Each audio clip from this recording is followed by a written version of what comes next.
Hi everyone, I'm Jim and welcome to the review of The Serpent Servant, the second studio record by the band Impending Doom. A couple of days ago the band celebrated the 15th anniversary of this record. Sadly, I was sick at the time, so I wasn't capable of recording the review.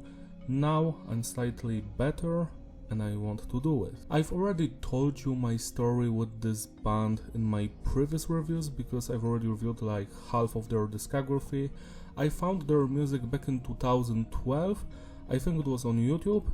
I first heard the album Baptized in Filth, it was fantastic. Years later I've also heard their music in the video game Killing Floor 2, great game, great soundtrack. So I've been a fan of this band for over 12 years. I love every single record except the first one, which I did review. It's okay, it's not bad, but it's not great either. When it comes to the lineup on this record, we've got the classic members, Brooke on the vocals, David on the bass, and Manny on the lead guitar. We've also got two new members, Corey on rhythm guitar. He played on this record and the next two ones. And we also have Chad on the drums. This is his only feature, this record, and that's it basically. The production is tight. It was handled by Tim, the vocalist of As I Lay Dying. Zeus did the mixing, mastering and engineering. Great stuff. I must say that this production is very raw. It has that authenticity to it. It sounds hard. I enjoy the drum sound the most. Same with the vocals and the guitars. It's mixed quite well. I guess nowadays it's not as heavy punching as modern production, but I still do dig it. Who knows, maybe someday they will re-record this stuff or remaster it or remix it, whatever. I would actually like to hear those songs in a different production, but this original one is also great. The message is diverse. The songs are mostly about religion because this is a Christian band, but they also talk about society in general, about how people are greedy, only thinking about money, stuff like that. I do enjoy the lyrics even if I'm not a Christian dude. They do work. When it comes to the structure of the tracks, it's between advanced, technical and basic. Most of the songs go like this. We've got an intro, verse, pre-chorus, chorus, verse, pre-chorus, chorus, breakdown, a completely new bridge, then another change, then maybe the chorus again, and then another breakdown. Sometimes it's more basic, like for example on the first track and the seventh one, the melodies almost never change, and the second track, the title one, is the most technical one, like it has the most amount of changes. I am not even sure if that song has a chorus, there are just so many changes in it, and I do dig it a lot. It means that the band spent more time crafting that song because the structure just doesn't repeat all the time. When it comes to the music on this record, it could be described as deathcore, maybe technical deathcore even in some instances. It also has a very slight nu metal edge to it. Some of the songs, have that very eerie dissonant chords and melodies reminding me of old school Korn. Not all of the tracks, maybe like 2 or 3, but there is that vibe around. But still, this is mostly a deathcore record.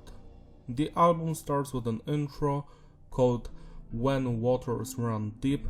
This one is only 1 minute long, and the first thing I'm going to notice about it is the drumming. The drummer is phenomenal.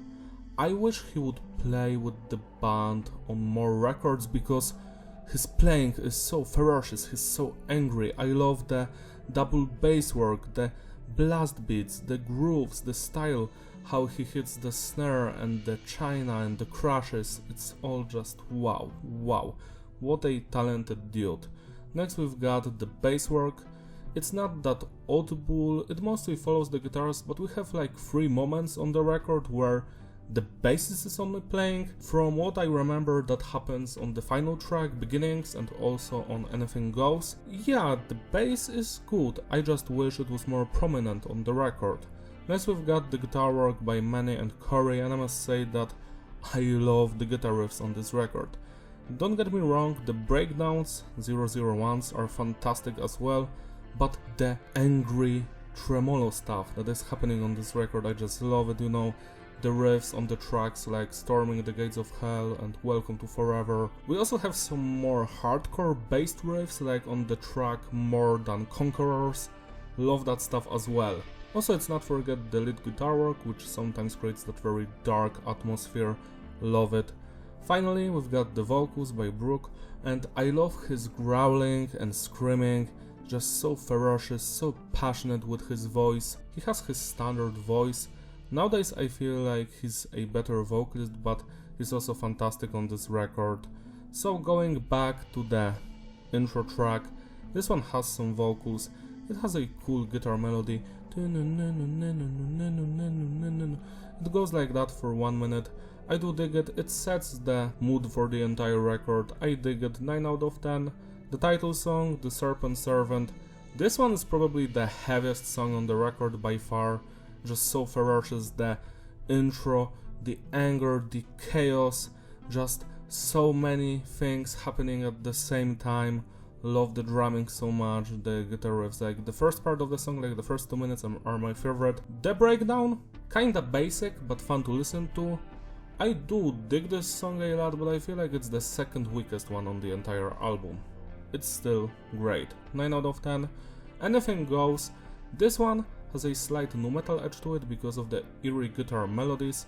I love that part like around the 19th second, you know, that guitar riff, great stuff.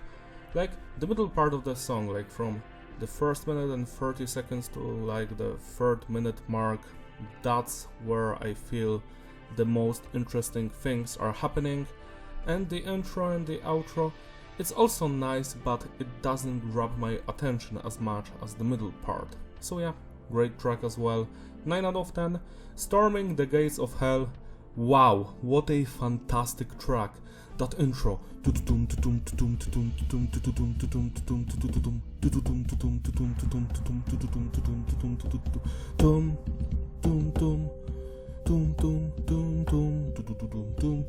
Love that stuff. The verses, the intro, the pre-chorus, it goes so hard. The vocals. This is a classic Impending Doom track, like I love it so much. I have no clue how many times I've been listening to it, but every time it comes up, I have to listen to it from beginning to the end, because every segment is fantastic. The guitar riffs slap, same with the drumming, the breakdowns, the vocals, the callouts, just everything. This is a phenomenal track, 11 out of 10. Welcome to Forever is on the same level. I love the intro, you know, that eerie guitar melody, and the rest of the guitar riffs, and just the drummer. Love that stuff so much. It sounds so good. It's so memorable. I love the vocals. Welcome to Forever. Just screaming. This is a classic Impending Doom song as well. Very underrated. Tell me in the comments if you love this one as well, because I haven't seen many people talk about this track and the previous one. 11 out of 10. More Than Conquerors was released as a single with a music video. This one has more of a hardcore edge to it because of the guitar riffs. Love that guitar riff. Just everything about this song. Like the first 2 minutes go so hard. Again, the drumming, slap. The guitar riffs, perfect. The vocals as well. Then we've got the second part of the song, you know, the long build up to the breakdown. Doom doom doom doom doom doom doom doom doom. It's also fantastic, but for some reason I love the riffs and the first 2 minutes of the track way more than the breakdown. This might be funny to you, but this song for some reason reminds me of old school Misery Index. Like, go check that band out. I just don't know why. It has that vibe, probably because of that hardcore simple riff at the beginning. 10 out of 10. Revival, America, another intro track. It doesn't have many lyrics, the vocals are just screaming Revival. The lead guitar work, very cool melody. For some reason this track reminds me of that video game Painkiller from 2004.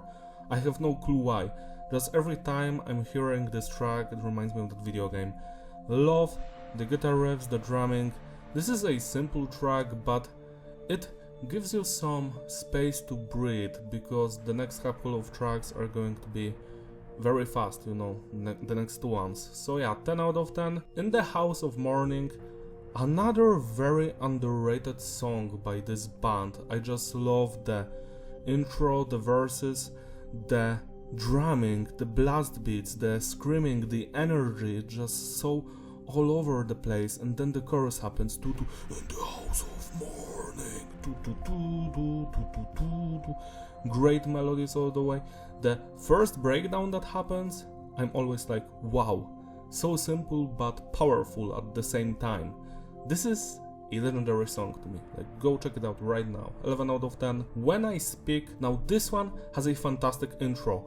The sheer anger and the drumming and the guitar sections, like love that stuff so much. The first 2 minutes are my favorite, then the song kinda loses its momentum, because don't get me wrong, I love the second part of the song, but I just wish they would kept the energy going through the entire thing, you know, without any slower moments, because that first 2 minutes so fun to listen to.